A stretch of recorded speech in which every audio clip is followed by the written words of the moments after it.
Se viralizó entonces, decíamos, lo de las víctimas de la sociedad. Y había muchas personas que, pese a que digo en el reel ese, porque es un reel que, no, por suerte no fue un recorte hecho por algún random, sino que fue un recorte nuestro, nativo. Entonces no era tan falopa el recorte y tenía como el argumento más o menos completo. Y había mucha gente que saltaba con la idea de que explicar no es justificar. Que es algo que yo digo siempre. Explicar no es justificar, explicar no es justificar.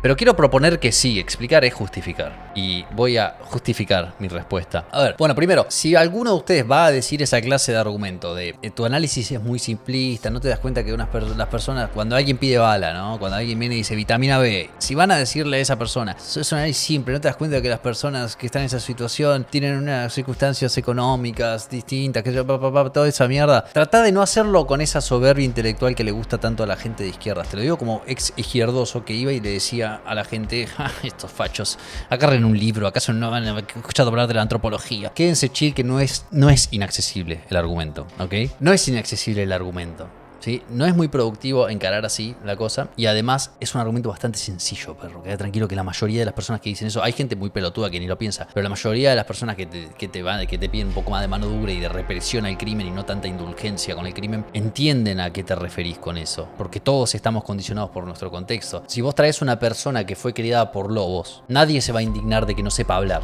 Todos dicen, y no, obviamente, si lo único que le enseñaron es aullar a ese muchacho. ¿Me explico? Entonces, eso es obvio. Si una persona, para usar un autor que le gusta más a la gente de izquierda, para usar la terminología de Bourdieu, ¿es Bourdieu o Bachelard? Creo que es Bourdieu, ¿no? El de capital cultural. Si una persona se cría en un contexto en el cual el capital cultural se obtiene mediante decir hay que matar a la yuta, el que tira primero es más guapo, obviamente va a ser más proclive a cometer crímenes. Eso es obvio, todos lo entendemos y esa persona por supuesto no eligió estar en esa situación y lo entendemos.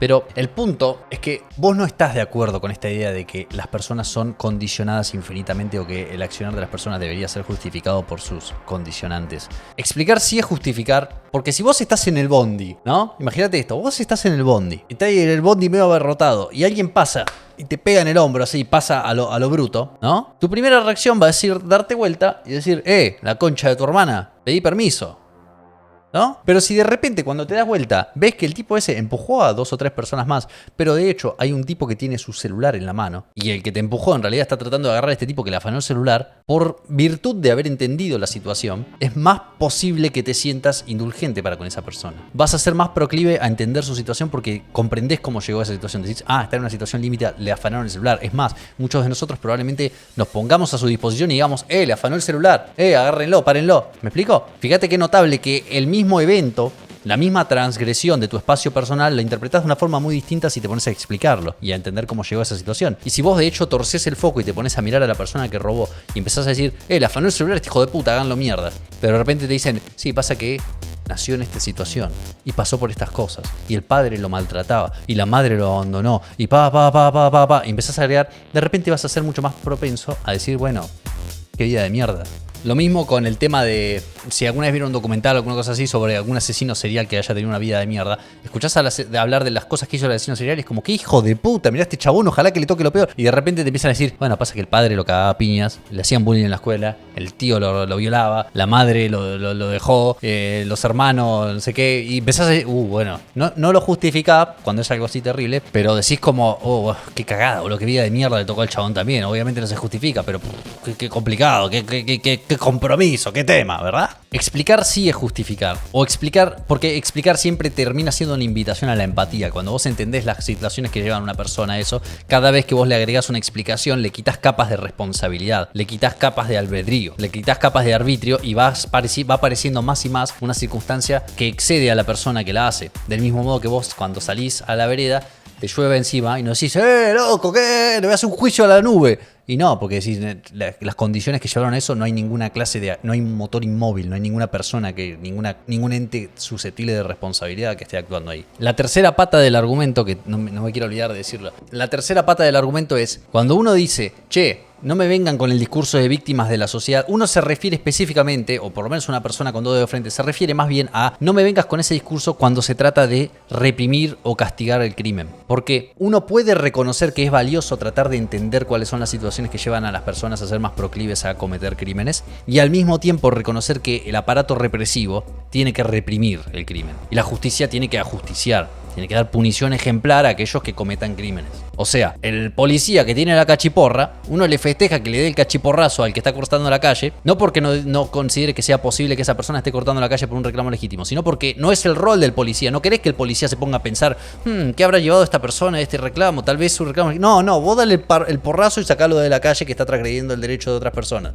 Cuando ya esté en la vereda, capaz que podemos como sociedad valorar que alguien vaya y trate de entender por qué llegamos a esa situación tan violenta. Pero en el momento en el que te están tirando una piedra en la cabeza, podés empezar a describir la parábola, podés empezar a tratar de entender qué cosas llevaron a que esa piedra vaya volando en tu cabeza, o te podés correr, y en algún momento te corres o te abren el bocho. Se trata de separar los tantos, para que no parezca simplemente un strawman. Acá en Argentina tenemos la doctrina Zaffaroni. Acá el zaffaronismo viene a hablar de determinismo para tratar de alguna forma de justificar al criminal, ¿entendés? Eso no pertenece ahí. Las personas en ciencias sociales que hacen eso, las personas en ciencias sociales que se encargan de estudiar esa clase de fenómenos, tienen todo mi respeto. Yo trabajo en eso, no solamente tengo formación en humanidades, sino que se me apaga la cámara.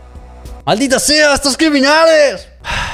Ahora sí, entiendo y la mayoría estamos familiarizados, no es una cosa ardua y compleja entender la idea de que las personas están condicionadas. Solamente, por lo menos en mi caso personal, solamente quiero hacer la distinción entre la parte represiva, punitiva, la justicia, la jurisprudencia y el estudio de los factores que llevan a las personas a ser más proclives al crimen. Creo que ambos tienen su lugar y no me gusta que permee una cosa dentro de la otra. Iba a mencionar al pasar, para chapear un poco, que más o menos entiendo los argumentos, que no solamente estoy formado en humanidades, sino que trabajo dándole soluciones tecnológicas a personas que se dedican a estudiar grupos vulnerables. No es la palabra, la bibliografía un poco rechaza esa palabra porque tiene como una connotación peyorativa, pero grupos en situaciones límite, como adictos en recuperación, por ejemplo, ¿sí? Nosotros brindamos soluciones tecnológicas a gente que estudia, por ejemplo, adictos en recuperación, y tratamos de modelizar el comportamiento de esa clase de personas, de crear modelos predictivos que nos permitan intervenir el comportamiento de esas personas o entender qué cosas llevan a las personas a actuar de una u otra forma. Así que queda tranquilo que entiendo a qué te referís cuando decís que las personas están condicionadas.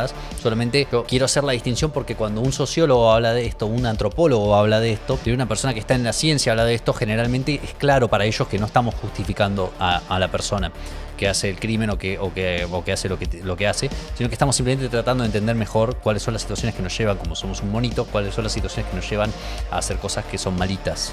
En el contexto de científicos y académicos controlamos esa clase de situación. En el contexto de la justicia o de cosas como, por ejemplo, un criminal que sale a matar, por ejemplo, cuando un diputado, hablando de, como pasó con el kirchnerista de mierda, no recuerdo el nombre, salió a decir, cuando el pibe se había matado de un tiro al playero de la estación de servicio, creo que era en Santa Fe, salió a hablar de que el pibe te daba en chancletas, el pobre pibe, y estaba refiriéndose al pibe que lo mató, al que agarró el arma y le metió un tiro a sangre fría y lo mató. Lo empezó a describir como un pobre pibe que estaba en chancletas. Eso para mí es explicar para justificar. Eso para mí tiene un fin específico, y eso es lo que yo repudio, cuando se ponen a propósito a tratar de dar cuenta de situaciones extremas o qué sé yo, para tratar de justificar el crimen. Eso me molesta. Que la explicación sea justificación es un hecho basado en base a cómo interpretamos la información que tenemos. Otra persona que diga ¿qué me importa tu situación? Toma la misma situación de otra forma. Hay veces que la explicación justifica y otra que no para una u otra persona. Creo que vos estás tratando más de ver que la explicación muchas veces que trae consigo una intención de justificar. Sí, exacto. O sea, explicar es justificar, me refiero a que explicar muchas veces en el contexto político se utiliza como una herramienta para justificar, generalmente con fines específicos, que son apelaciones al patetismo malintencionadas, o tal vez vínculos con algún narco que tenga algún político tratando de crear esta idea de que no, la justicia, el pobre pibe que cae en eso, qué sé yo. No. O sea, tenemos un instrumento político que se llama el aparato represivo que tiene que reprimir. Su rol no es tratar de entender las circunstancias. Ya, como dije antes, el que tiene la cachiporra tiene que dar cachiporrazo. Ese es su rol. No quiero que el policía se ponga a decir a leer un paper. No está capacitado, boludo, para dar esa discusión el policía. Lo que tiene que hacer él es reprimir el crimen. Y después podemos estudiar, y creo que es totalmente encomiable que nos pongamos a estudiar cómo llegamos a esas situaciones, porque es beneficioso a todos nosotros como miembros de la sociedad. Es beneficioso entender mejor qué lleva a una persona a cometer crímenes o a tener propensiones delictivas, porque claramente además pagarle a otras personas para que tengan una cachiporra y le peguen a los que transgreden la ley es caro. Me gustaría que ese policía se pudiera dedicar a algo distinto. Los policías, como dicen los zurdos muchas veces, estudien, no sean policías. Me encantaría que se pudieran dedicar a cosas realmente productivas, porque reprimir los excesos o los borbotones criminales de la sociedad no es un rol muy productivo que digamos, ¿me explico? Es un rol necesario, pero preferiría que no fuera necesario. Las personas pueden siempre elegir decir no a las drogas o esas cuestiones. Para mí, no siempre. Hay muchos factores que condicionan, pero no sé mucho la verdad. Un adicto está severamente condicionado, más condicionado o especialmente condicionado. Y mucho más condicionado de lo que estamos nosotros en general. Pero vos y yo estamos también condicionados, ¿no? Estamos determinados y no elegimos realmente lo que queremos. Entonces es un slippery slope cuando caes en eso. Hay situaciones excepcionales en las cuales podemos decir que una persona no está en uso de su razón, no puede dar consentimiento informado. Si una persona, vayamos al extremo, ¿no? Es decir, una persona está inconsciente, no está eligiendo. ¿Entendés? Entonces ahí podés empezar a jugar con hasta qué grado una persona está consciente cuando está, por ejemplo, sometida a la presión de la urgencia por una droga a la cual es adicto.